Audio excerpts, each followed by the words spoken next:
ഗതാഗത മന്ത്രിയുടെ വിവാദ പരാമർശത്തോടെ നാട്ടുകാർക്ക് ജനങ്ങൾക്ക് എന്താണ് പറയാനുള്ളത്? അവരുടെ പ്രതികരണം എന്താണ്? നോക്കാം. പൊതുജനം സ്പീക്ക്.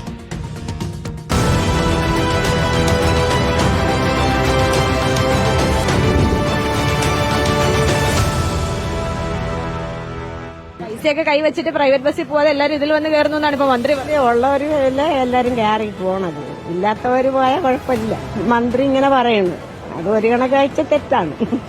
എന്നാ വയസ്സായവർക്കാണ് കൊടുക്കേണ്ടത്. ഈ ജോലിയുള്ളവരാണ് അത്രയും കയറണത് ബസ്സിൽ. സ്കൂൾ പിള്ളേർക്ക് ഇതൊക്കെ കൊടുത്താലും അതുമില്ല. 60 വയസ്സിന് മുകളിലോട്ടുള്ളവർക്ക് കൊടുക്കണതാണ് നല്ലത്. ഇത് ബാല്യക്കാർ പെൺപിള്ളേർക്കും അവർക്ക് ഇവർക്കാണ് ഇവരടിച്ചിട്ടിരിക്കണം. ചുമ്മാണ് ഇതിന് ഇട്ടിക്കണത്. പാവങ്ങൾ നിശ്ചയം ചെയ്യണം. അല്ല, അത് പ്രിയദർശിനി ബസ്സിൽ എല്ലാരും കയറണം. എല്ലാരും വോട്ടിട്ട് കൊടുത്തതാണല്ലോ. അതിലൊന്നും കയറാൻ പറ്റൂല, നമുക്കൊന്നും കയറാൻ പറ്റൂല. അയാൾക്കൊന്നും ഇടിച്ചു കയറാൻ പ്രായവർക്കൊന്നും കയറാൻ പറ്റേയില്ല. കയറിയ 10 സീറ്റും കിട്ടൂല. ഇഷ്ടം പോലെ ആളാണ്. സ്ത്രീകളെ ഭരണമാണ്. അവര് തന്നെ ഇപ്പം വെച്ച മാങ്ങക്കൊക്കെ അതിൽ കാര്യമില്ല. മന്ത്രി പറഞ്ഞ ശരിയാണോ? ശരിയാണ്. അവരെ കൊണ്ടിപ്പം പൊറുതിമുട്ടിയിരിക്കുകയല്ലേ. ഇങ്ങനെ ഫ്രീ ആയി വന്നതുകൊണ്ടാണല്ലോ ഇങ്ങനെ പോകുന്നത്.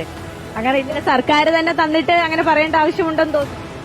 തന്നിട്ട് പറയാൻ പാടില്ല. ആണിപ്പോ മന്ത്രി പറഞ്ഞിരിക്കുന്നത്. അങ്ങനെ പറയാൻ പാടില്ല. തന്നു പിന്നെ കുറ്റം പറഞ്ഞ കാര്യമില്ലല്ലോ. വലിയ പണക്കാർക്കാണ് അവർ ഇട്ട് കൊടുത്തേക്കുന്നത്, ജോലിക്കാർക്കാണ് അവർ അങ്ങനെ ഇട്ട് കൊടുത്തത്. അത്രയും ഒരു പുണ്യം ചെയ്തു. ഏതുള്ളവരായാലും അതിൽ ഉപയോഗപ്പെടുത്താനേ നോക്കുള്ളൂ. ഇങ്ങനൊരു ബസ് ഗവൺമെൻറ് വിട്ടിട്ട് നമ്മളതിൽ തള്ളിയായാലും അല്ലാതെ ആയാലും കയറി കഴിഞ്ഞാൽ അതങ്ങനെ പറയാൻ പാടില്ല.